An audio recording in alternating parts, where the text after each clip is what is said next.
جناب عالی، کیا انسانی مجبوریوں پر معاشیاتی سائنس لاگو ہوتی ہے؟ ایسا نہ ہو کہ آپ امیر ہونے کا نسخہ بناتے رہیں اور ایمان کمزور ہو جائے، یا پھر آپ کا سفر پورا ہونے کا وقت آ جائے۔ کیمیا گر وہ لوگ ہوتے ہیں جو فٹافٹ مال بنا لیتے ہیں۔ ایک کیمیا گر ایک آدمی کے پاس گیا اور کہا، اگر تم چاہو تو ہم تھوڑے ہی عرصے میں کیمیا بنا لیں گے۔ اس آدمی کے ہاں شادی تھی اور مہمان بیٹھے تھے۔ اس نے کیمیا گر سے کہا کہ ذرا ٹھہرو، پھر اپنے دوستوں سے کہا کہ اپنے زیورات لے آؤ۔ جب زیورات کا ڈھیر لگ گیا تو اس نے کیمیا گر سے کہا کہ تو جب سونا بنائے گا تو بنائے گا، اور ہماری کیمیا یہ ہے کہ بنے بنائے مل رہے ہیں، اور اس وقت سب کے پاس یہ بغیر کیمیا کے ہے اور ڈھیروں ڈھیر ہے۔ تو جو کیمیا گری کا راز نہیں جانتے، ان کے گھر میں کیمیا برس رہا ہے، اور آپ ابھی کیمیا بنانے کا سوچ رہے ہیں۔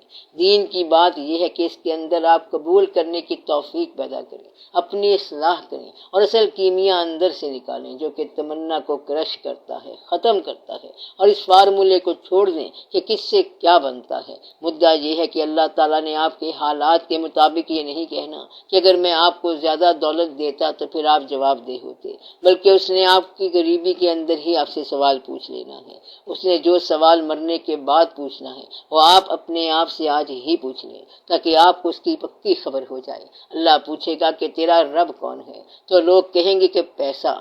پالنے والے کو رب بولتے ہیں نا، اور آپ کو کون پالتا ہے؟ اللہ پالتا ہے۔ اگر آپ کو یہ یقین ہو گیا کہ آپ کا رب اللہ ہے، اور اگر یہ یقین ہو جائے تو پھر آپ سوچیں گے کہ پیسہ دفتر سے لاتے ہو یا کارخانے سے لاتے ہو۔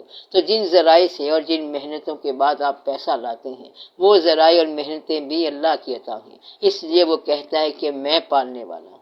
جن لوگوں نے یہ دریافت کر لیا کہ پالنے والا ہمارا اللہ ہے، تو انہوں نے یہ راز سمجھ لیا۔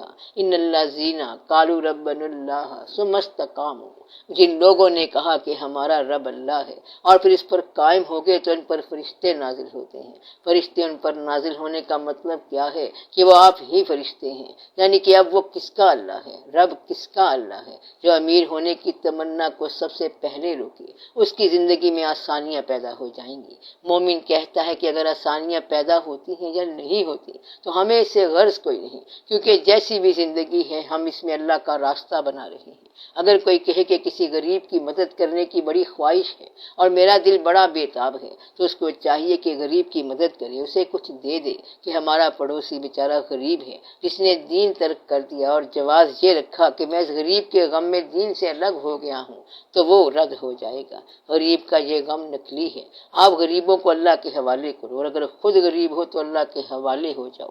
امیر کون ہے؟ جس کی تمنا زیادہ امیر ہونے کی نہ ہو، بس وہی امیر ہے۔ جس میں امپروومنٹ کی گنجائش نہ ہو اور جو زیادہ کا سائل نہ ہو۔ غریب کون ہے؟ جس کی حسرت کبھی پوری نہ ہوئی ہو، وہ غریب ہے۔ غریب اصل میں وہ انسان ہے جس کی جیب بھری ہوئی ہو اور نگاہ خالی ہو، بس وہ انسان غریب ہی غریب ہے۔ سب سے بہتر یہ ہے کہ جیب خالی ہو اور نظر بھری ہوئی ہو۔ اس لیے آپ کا یہ جواز اللہ کے ہاں بالکل نہیں چلے گا۔ اللہ تو پیغمبروں کو غریبی کے ساتھ پیغمبری دے دیتا ہے۔ اگر اللہ غریبی کو برا سمجھتا تو پھر ان کو پیغمبری نہ دیتا، اور وہ پیغمبر کہتے کہ اس بادشاہ کے پاس، فرعون کے پاس پیسہ بھی بہت ہے اور اس کے پاس بادشاہت بھی ہے، تو یہ جو بادشاہت کا ہونا ہے، معاشیات کا اچھا ہونا ہے، یہ سارے کا سارا آپ کے راستے کا دھوکہ ہے۔ اگر داتا صاحب رحمت اللہ کا عرس ہو اور مزار پہ جانے والے بادشاہ کے نائب یا گورنر چادر چڑھانے کے لیے آ جائیں تو کیا ہوگا؟ مدعا یہ ہے کہ کسی بزرگ کے آستانے پر جانے والا اس وقت بزرگ ہوگا جب وہ اس کے راستے پر چلنے والا ہوگا۔ یہ نہ ہو کہ وہ وہاں سونے کا پنکھا لگا آئے۔ داتا صاحب رحمت اللہ سونے کے پنکھے کو کیا کریں گے؟ انہوں نے اپنی زندگی میں پنکھا استعمال نہیں کیا ہوگا۔ درویش لوگ تو درویش ہوتے ہیں۔ تو مطلب یہ ہے کہ اللہ کے راستے کو اس دنیاوی انداز کا مت سوچو، وہ اور راستہ ہے اور انداز ہے۔ اس راستے پر چلنے والے اسی راہ کے مسافر ہوتے ہیں۔ اب آپ یہ دیکھیں کہ اللہ کی راہ پر چلنے والے اس راستے پر کیا کبھی کوئی غریب چلا؟ ضرور چلا، بلکہ سب جگہ پر چلا۔ آپ یہ دیکھیں کہ کیا کوئی فاقے والا اللہ والا ہوا؟ ضرور ہوا۔ کیا کبھی بیماری میں اللہ کا قرب ملا؟ ضرور ملا۔ کیا کبھی ایسے لوگ ہوئے جو بڑے عیالدار تھے اور اللہ والے ہوئے؟ کیا ایسے لوگ تھے جو بڑے سخت بیمار تھے اور اللہ والے ہوئے؟ ضرور ہوئے۔ کیا ایسے لوگ تھے جو بڑے بڑے بادشاہ تھے اور اللہ والے ہوئے؟ ضرور ہوئے۔ کیا مالدار لوگ بھی کبھی اللہ والے ہوئے؟ ضرور ہوئے تو نہ غریبی اللہ کی راہ میں رکاوٹ ہے اور نہ امیری اللہ کے قرب کی ضمانت۔